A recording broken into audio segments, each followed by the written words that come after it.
Why in the recent past did Berkshire sell some of the common stocks owned on Apple? If the company is considered Berkshire's fourth jewel, why didn't Berkshire buy more of Apple stocks in 2020? This seems to be counterintuitive. Well, we have 5.3% or something like that now. It's gone up in the first quarter because we bought in our shares, which helps our own shareholders expand their interest in Apple indirectly without laying out a penny. And then Apple's repurchased its shares and just announced another repurchase program. So let's say we look at Apple as a business that we own 5.3%. Now we've got, it's a marketable security, so it shows up as way greater than any other marketable security we have. But of course, if you look at our railroad, as we mentioned, well, Union Pacific is selling for about $150 billion in the market, and we own one that's a little larger than the Union Pacific and making a little less money, but not much less.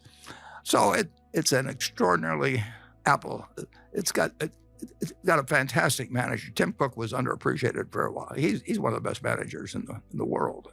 I've seen a lot of managers, and he's got a product that people absolutely love, and there's an installed base of people, and they get satisfaction rates of 99%. And I get the figures from the Furniture Mart as to what's being sold. And if people come in and they want an Android phone, they want an Android phone. If they want Apple, they want an Apple phone. You can't sell them the other one. I mean, the brand and the product it's an incredible product. It's a huge, huge bargain to people. I mean, the part it plays in their lives is huge. I use it as a phone, but I'm probably the only guy in the country. You know, maybe some descendant of Alexander Graham Bell's doing the same thing, but it is indispensable to people. And, you know, it costs, car costs $35,000. And I'm sure with some people, if you asked them whether they had to give up their Apple or give up their car, really make the choice for the next 5 years. Who knows what they do, but we got a chance to buy it. And I sold some stock last year, although our shareholders still had their percentage interest go up because we repurchased shares. But that was probably a mistake. In fact, Charlie, in his usual low-key way, let me know that you thought it was a mistake too, didn't you, Charlie? Yes. Yeah. Yeah.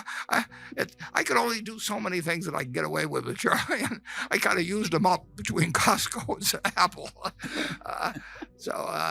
Incidentally, he probably, he very likely was right in both circumstances. It's an extraordinary business. But I do want to emphasize that in his own way, it's a different way, but Tim Cook is, we see a lot of managers of a lot of businesses, and you're looking at two great ones on both ends here. He's handled that business so well. He couldn't do what Steve Jobs obviously could do in terms of creation. But Steve Jobs couldn't really, I don't think, do what Tim Cook has done in many respects. Well, I also think it's clear that that list you showed of the leading American companies, it's been very important for America that we've done so well in this new tech field. And I personally would not like to see our present giants brought down to some low level by some anti-competitive reasonings. I don't think they're doing a lot of harm anti-competitively.